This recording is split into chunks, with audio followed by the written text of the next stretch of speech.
आज का हमारा टॉपिक है chain of infection and methods of infection. Chain of infection हम सबसे पहले देखेंगे। चेन ऑफ इन्फेक्शन का मतलब है ऐसा कोई साइकिल, नहीं तो ऐसा कोई चेन जो इन्फेक्शन कॉज करने में मदद करती हो, नहीं तो इन्फेक्शन कॉज करती हो, उसको कहते हैं चेन ऑफ इन्फेक्शन। उसमें हम टोटल 6 कंपोनेंट्स देख सकते हैं। सबसे पहला कंपोनेंट हम देखेंगे वो है इन्फेक्शियस एजेंट। इन्फेक्शियस एजेंट का मतलब है ऐसा कोई ऑर्गेनिज्म जो इन्फेक्शन कॉज कर सकती हो। उसके कुछ एग्जाम्पल्स हम डील करेंगे, तो उसमें आएंगे बैक्टीरिया, वायरस, प्रोटोजुआ या फिर फंगाई, नहीं तो ऐसा कोई ऑर्गेनिज्म जो डिसीज़ कॉज कर सकती हो, वो होते हैं इन्फेक्शियस एजेंट। सेकेंड कंपोनेंट हम देखेंगे वो है रिजर्वॉयर। रिजर्वॉयर का मतलब है ऐसा एक प्लेस जहाँ पे ये इन्फेक्शियस एजेंट जो है वो ग्रो कर सकती हो और मल्टीप्लाई कर सकती हो, उसको रिजर्वॉयर कहते हैं। इन्फेक्शियस एजेंट ऐसा एजेंट होता है जो इन्फेक्शन को कॉज करती है और उसको मल्टीप्लाई होने या ग्रो होने के लिए जो प्लेस मिलता है उसको कहते हैं रिजर्वॉयर। उसके कुछ एग्जाम्पल्स है ह्यूमन, मतलब हमारे शरीर जो है वो एक रिजर्वॉयर की तरह एक्ट करती है। उसके अलावा वाटर, नहीं तो फूड भी जो है एक रिजर्वॉयर है।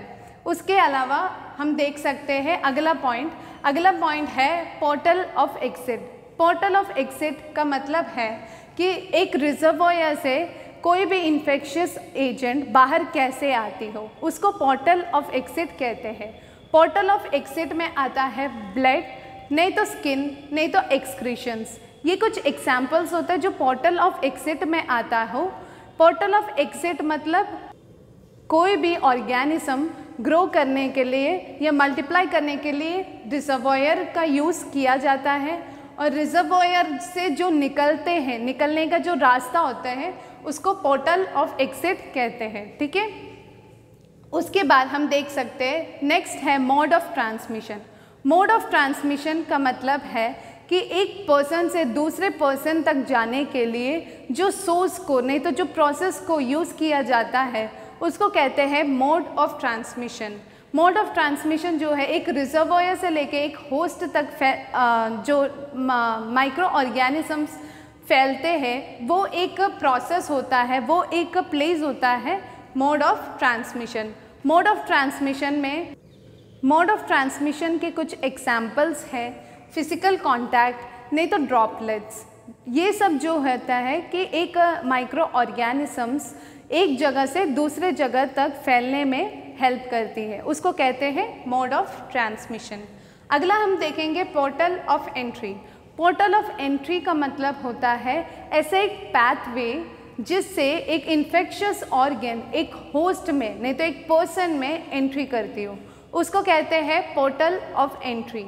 पोर्टल ऑफ एंट्री में हम देख सकते हैं हम जब सांस लेते हैं तो हमारा रेस्पिरेटरी सिस्टम जो है उसके थ्रू बहुत सारे इन्फेक्शियस एजेंट हमारे बॉडी में एंट्री कर सकते हैं। तो हमारा जो सांस लेने का प्रक्रिया है, नहीं तो वो रेस्पिरेटरी सिस्टम है, वो एक पोर्टल ऑफ एंट्री की तरह एक्ट करती है। नहीं तो अगर हम कंटामिनेटेड फूड और वाटर पार्टिकल्स को लेते हैं तो क्या होता है कि वो फूड और वाटर पार्टिकल्स हमारे जीआई ट्रैक्ट से होके गुजरती है, तो वो हमारा पोर्टल ऑफ एंट्री बन जाता है। लास्ट जो कंपोनेंट चेन ऑफ इन्फेक्शन में आता है उसको ससेप्टेबल होस्ट कहते हैं। ससेप्टेबल होस्ट का मतलब है ऐसा कोई होस्ट, नहीं तो ऐसा कोई ऑर्गेनिज्म जो डिसीज़ को जो है अपने अंदर लेके वो डिसीज़ अपने अंदर रख सकता है, नहीं तो प्रोड्यूस कर सकता है, नहीं तो मल्टीप्लाई कर सकता है। होस्ट का मतलब है कि ऐसा कोई पर्सन जैसे कि जिसकी इम्यूनिटी कम हो, हमने यहाँ पे एग्जाम्पल्स में जैसे डील किया, ओल्ड एज पीपल हो गए, नहीं तो बच्चे हो गए, नहीं तो जिसको ऑलरेडी कोई डिसीजेस हो, उन सब की क्या है इम्यूनिटी पहले से ही कम है, तो उनके में लायबल होता है, नहीं तो लाइकली होता है कि कोई और इन्फेक्शन उनके अंदर आ सकती हो और वो इन्फेक्शन जो है उनके अंदर रह सकती हो, तो वो लोग क्या हो गए ससेप्टेबल होस्ट बन जाते हैं। ठीक है, ये हुआ हमारा चेन ऑफ इन्फेक्शंस। अगला हम डील करेंगे methods of a transmission. Infection कैसे एक जगह से दूसरे जगह फैलती हो। ठीक है, उसके 2 टाइप्स होते हैं मेनली। फर्स्ट टाइप है डायरेक्ट कांटेक्ट, डायरेक्ट कॉन्टैक्ट का मतलब है कि एक पर्सन से दूसरे पर्सन तक कैसे कोई इन्फेक्शन फैल सकती हो, ठीक है। एक पर्सन से दूसरे पर्सन तक कैसे इन्फेक्शन फैल सकते हैं, हमारे फिजिकल कांटेक्ट के थ्रू, नहीं तो सलाइवा के थ्रू, ठीक है।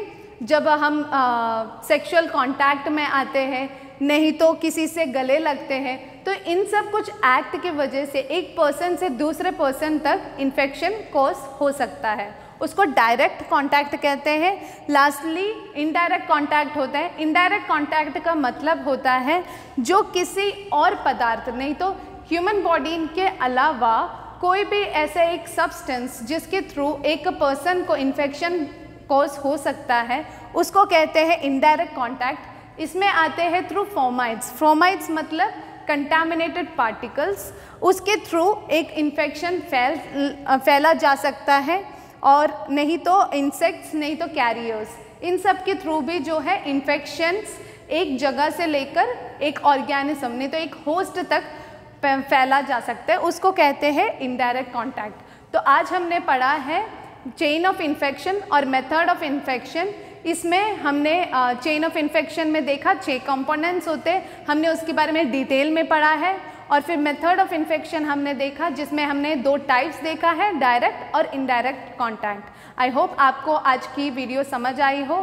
Thank you.